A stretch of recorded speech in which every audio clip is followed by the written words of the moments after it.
You have to find a thought and maintain it for 17 seconds. So let's do that here. Now, in this environment, it's a little bit like waking up and being in vibrational alignment. You've listened to us a little bit, gave a powerful opening that is in perfect vibrational alignment with the source within you. You resonated with the source within you. It's why you lighted up for us. It's why we thought it was a good idea to bring you here fast, because you were tuned in, because we distracted you till you got your paper out. We distracted. I'll throw it away. We distracted you from the vibrational frequency. So this is a good environment for you to practice the vibration of what you're looking for. So it's like you've just awakened, and let's pretend, it's not such a pretending, let's acknowledge, let's assume that you've just awakened, you are in that high-flying place because there's been a suspension of momentum while you sleep, and now it's your intention to maintain that vibration alignment. Do you think the best idea is to take the issue that matters more to you than everything else put together and contemplate that now? No. Because if you do, it's sure, isn't it, that you're going to lose your connection. So what we want to convey to you, what we want you to all hear from us, if we can convince you that the connection is what matters and solving that problem isn't, if you can hear that, because if you can sustain the connection for a little while, the problem will evaporate, because in the absence of the vibration of it within you, it can't continue to be your experience. So have we convinced you that what matters is the alignment? That that's what matters is the alignment? What matters is the alignment? What matters is the alignment, and the subject doesn't matter. Now, that's hard for you to hear, isn't it? Because you've been working hard. You told us. You've been working hard. You've been trying hard. You try hard to get from where you are to where you want to be. And we want you to understand, and we know, it must just be so irritating to hear this. You've been wasting your time. Can't get there from there. The harder you try, the more you practice the vibration of resistance. And then the louder you ask, but the more you've practiced the vibration of resistance. So you just have to let the things that you want that haven't been coming go for a while. Just let them go. Stop using what you want that you don't have as your excuse to not feel good. In order to sort of drive this point home in a way that you can really hear it, we've begun speaking about your point of attraction. Your point of attraction, do you sort of understand that? If you are the creator of your own reality, and if law of attraction is responding to your vibration, then doesn't it make sense that you're standing with a habit of thought, with a pattern of vibration that is being responded to, your point of attraction? So if you're fearful all the time, your point of attraction is very far from what you really want. If you're ornery all the time, or a lot of the time, your point of attraction is different from what you want. Your emotions are your indicator of what you're doing vibrationally. Have you been listening to us long enough to sort of understand what we mean by that? You were source energy before you came into this physical body, and a part of you came into this body. A part of you came into this body, but the larger part of you is still non-physically focused. Just deal with that. Humans want to call that your soul or God force. We want to call it that non-physical eternal part of you that you have sprung forth from, but that you're still intricately tied with. It's your vibrational nature. It's your true vibrational nature.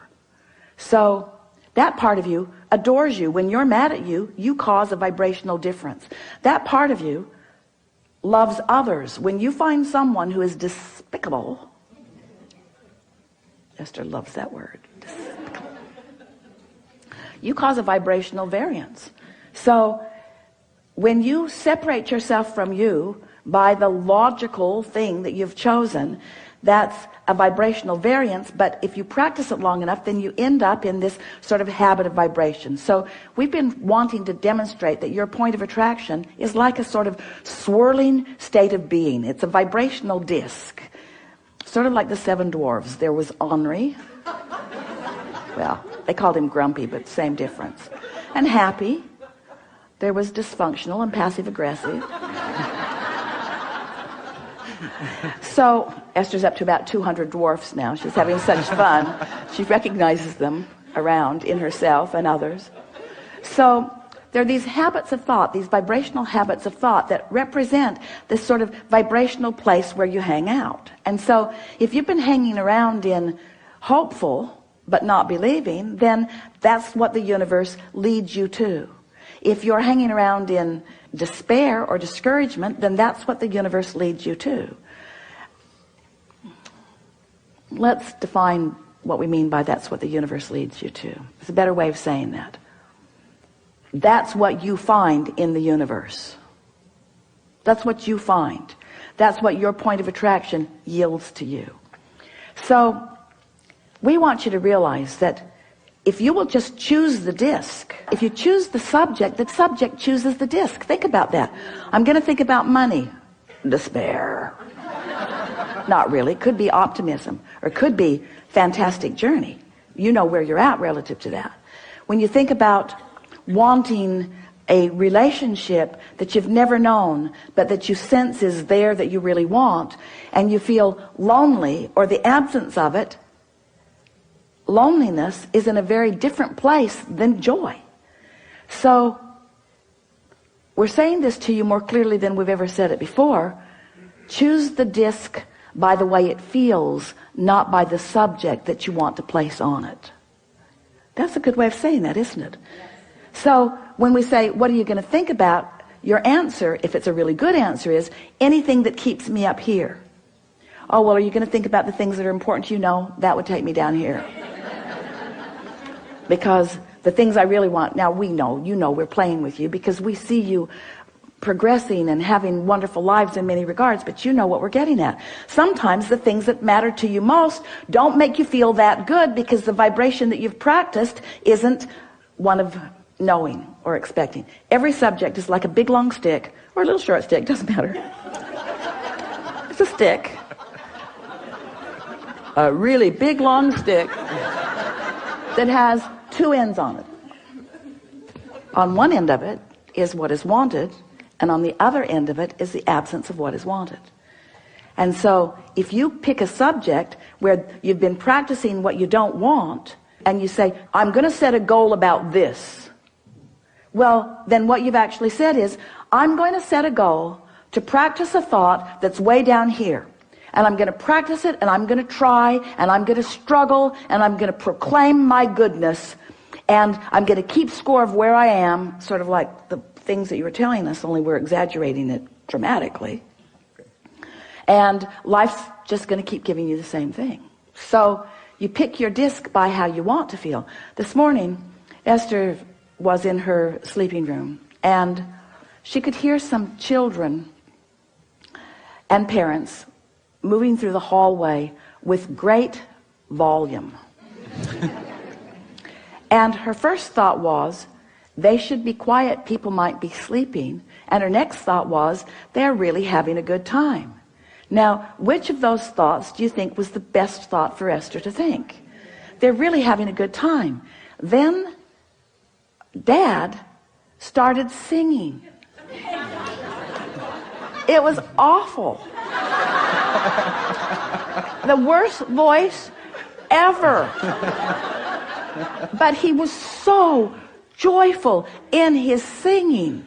And Esther thought, that's really a beautiful thing. I hope no one ever tells him how bad he is at this. So she had the potential of going all over the place, but because she's been practicing that, it's like that's where the thoughts now must be. The thought could start out down here because bad singing is bad singing. In other words, you just know the difference, don't you?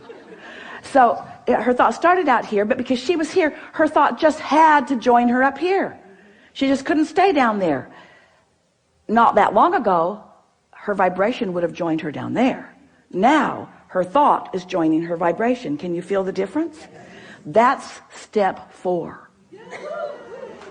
I've sustained my vibration long enough that everything in my universe has to join me where I am, or it's going to bounce right off of me. If it's going to join me, it's going to be where I am. I now have creative control of my environment. That's step 4. So let's just start really generally. So you've just awakened. You've heard everything that we've said. We know that you're internalizing it. The audience is with you. So what do you want to say now that you've awakened? This bed is really comfortable. You are brilliant. You are brilliant. The bed is comfortable. What else you want to say? The pillows are really comfortable. Yeah. All 4 of them. Yeah. Yeah. What else? I feel great. I feel happy. I feel in tune with my body. Yeah. You've got it. You've got it. And any thought like that, now stay there for 17 seconds, and then another, and then another, and then another, and then another. And then do it tomorrow, and the next day, and the next day, and the next day, and the next day, and the next day. And before you know it, we won't be having a conversation about what's missing in your life. The conversation that we'll be having is, you'll say to us or to whoever you're talking to, you know, I just let it go for a while because I realized that the subject that was so important to me had me sort of bound in a frequency that wasn't good to me for me. So I just let it go for a while, and I just focused upon the things of my life that felt really good to me. And I did it and did it and did it and did it until more thoughts joined, more thoughts joined. You see, because once you sustain this, even for a little while, the manifestations that start flowing are more good feeling emotions, powerful thoughts moving into your experience. You begin getting impulses that lead you right where you want to be. What Esther is discovering, now that she's there so much of the time, is that she'll get an impulse to do something that formerly she thought would not have been a very good idea to do it, but she'll do it, and then something will unfold that for just a minute she'll think, oh, I'm not sure if that was a very good idea either, but then that will cause a question to be asked within her that will bring a solution, and she'll realize, I was just led right down a path from where I am to where I want to be. Because she's heard us say, and you have too, that the source within you knows where you are in relationship with everything you want, and knows exactly what the path of least resistance is to get you there. But you've got to try a little bit to be on a vibration of least resistance. And as you start hanging out in a vibration of less and less and less resistance, it's just going to amaze you at first when you realize how smart non-physical is, how caring they are about where you are, how much they know about where you are in relationship to where you want to be. And they'll just guide you and guide you and guide you and guide you. And you know what the best part is? The journey is so fun. You keep thinking it's the destination that's going to ring your bells. The journey rings your bells. Because in the absence of resistance, it's fun here, and it's fun here, and it's fun here, and it's fun here, and it's fun here, and it's fun here, and it's fun here, and it's fun here, and it's really fun here, and it's really fun here, and it's really fun here. And that was so interesting. And I like this so much. And before you know it, every day of your life is one of just moving into things that are interesting and fun, and sometimes challenging, which is both interesting and fun, you see. You don't have to be where you think you want to be in order to be happy. You just got to be on the way to where you want to be in order to be happy. When you go on vacation, you're going to go here and here and here and here and here and here, and you're going to end up back home, and you never say, final destination is home. I'm already there. Why go? Because you know why you're going. You're going for the stimulation. You're going for the life it gives you. You're going for the fun. It's not the end result, and there is no end result. There is no ending. Step 4 has got to tell you that. We've been hanging around on step 1, step 2, step 3 for quite a long time. Now we're in step 4. Doesn't that let you know? It never ends. And there's a 5 and a 6 and a 7. Don't worry about it. We're just kidding. It's just more of the same. It's just more. Once you get this and you've got this, once you practice this and you are, once you sustain it and you know how to do it, life's just going to yield to you all of the reasons that you said, I'll go forth into this physical experience. Not one of you said, I'll deprive myself in order to really want something. Not one of you said, I'll go forth into a broken world and I'll patch it up. You didn't say that. You said, I'll go forth and I'll figure out what I want and I'll line up with it and I'll feel good. And the wholeness of who I am is going to flow through the specifics of what I'm living. And I'm an eternal being. And I mean to make this moment and this one and this one and this one and this one all that it can be. Really good. Thank you.